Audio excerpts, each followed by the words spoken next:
महाशिवरात्रि का ये पावन पर्व जो माँ पार्वती और भगवान शिव शंकर के विवाह पर प्रसिद्ध है, तो उसी विवाह की कथा आज हम सुनाने जा रहे हैं। लेकिन उससे पहले हम दर्शन करते हैं भगवान के उस स्वरूप की जो महाकाल के नाम से प्रसिद्ध है और जिससे पूरा संसार भयभीत होता है।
और वहीं दूसरी ओर माँ पार्वती जो बाल्यावस्था से ही भगवान भोलेनाथ के प्रति बहुत आकर्षण महसूस करती थी, उन्होंने जब शिवलिंग के दर्शन किए तो वो ऐसी रीझ गई, इतना आकर्षित हो गई कि उन्होंने उस शिवलिंग को ही अपने वर के रूप में मांग लिया और अपनी माता से जाकर कहा कि माँ, अब मुझे वर के रूप में भगवान भोलेनाथ का ही वर करना है। और उन्होंने अपनी माँ को मनाने के लिए और भगवान भोलेनाथ के लिए प्रयत्न किया।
तत्पश्चात माँ पार्वती ने लगातार भोलेनाथ को वर के रूप में मांगने के लिए उनकी कठिन तपस्या आरंभ कर दी और कई वर्षों तक लगातार तपस्या करने के बाद भगवान भोलेनाथ को विवश होकर उनके सामने प्रकट होना ही पड़ा। जब वो भोलेनाथ माँ पार्वती के सामने आए तो वो एकटक उन्हें देखते ही रही, क्योंकि उनका ये स्वरूप इतने सामने नजदीक से उन्होंने कभी न देखा था। जब भगवान भोलेनाथ ने कहा कि वांगो क्या वर मांगती हो, तो माँ पार्वती ने कहा, प्रभु मैंने वर के रूप में आपको ही मान लिया है और मैं मन से आपका वरण कर चुकी हूँ, इसलिए आप मुझे अपनी पत्नी के स्थान पर आसीन करें। लेकिन भगवान ने कहा, ये नहीं, कोई दूसरा वर मांगो। पर माँ पार्वती ने कहा, प्रभु अगर आपने मुझे अपनी पत्नी के रूप में स्वीकार नहीं किया तो मेरा ये जीवन व्यर्थ हो जाएगा और मैं अपने प्राणों का त्याग कर दूंगी।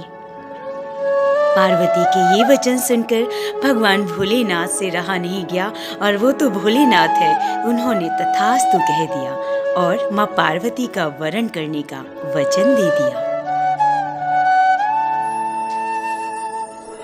ये सुनकर माँ पार्वती इतनी ज्यादा खुश हो गई, क्योंकि उन्हें उनका मनचाहा वर मिल गया था, जिसको पाने के लिए उन्होंने कई वर्षों से लगातार कठिन तप किए थे।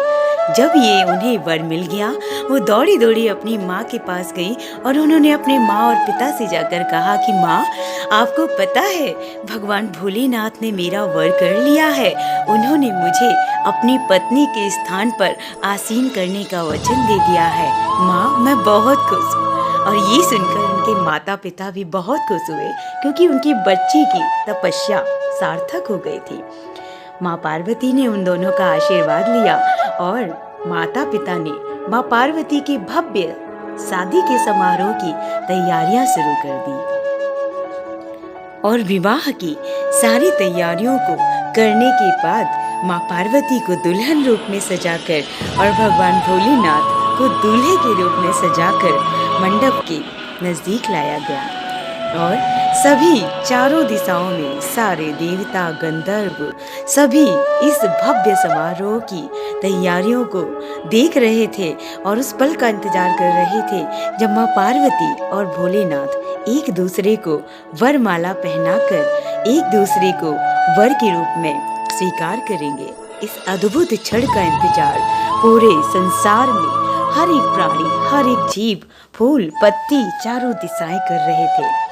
जब यह पल आया और माँ पार्वती ने और भोलेनाथ ने एक दूसरे को वरमाला पहनाई तो चारों तरफ से पुष्पों की बारिश शुरू हो गई और सभी देवताओं ने जय महादेव और जय माँ पार्वती के जोर जोर से उद्गार किए और इस तरह माँ पार्वती और भगवान भोलेनाथ का विवाह संपन्न हुआ। ये वो दृश्य था जिसे देखने के लिए सभी प्रकार के जीव कई वर्षों से क्षण का इंतजार कर रहे थे। धन्य था वो पल जब माँ पार्वती और भगवान भोलेनाथ ने एक दूसरे का वरण किया। तो ये कथा थी जो आदर्श वर्ल्ड स्कूल के बच्चों ने अपनी कला के द्वारा आप सबके सामने प्रस्तुत किया है। आशा है आपको यह अद्भुत कार्यक्रम पसंद आया होगा। इन बच्चों के इस प्यारे से प्रयत्न को जरूर सराहिएगा। Yes, we are Adarsh World School and we always prefer our cultural programs. So yes, this was a beautiful program. Thank you so much for watching this.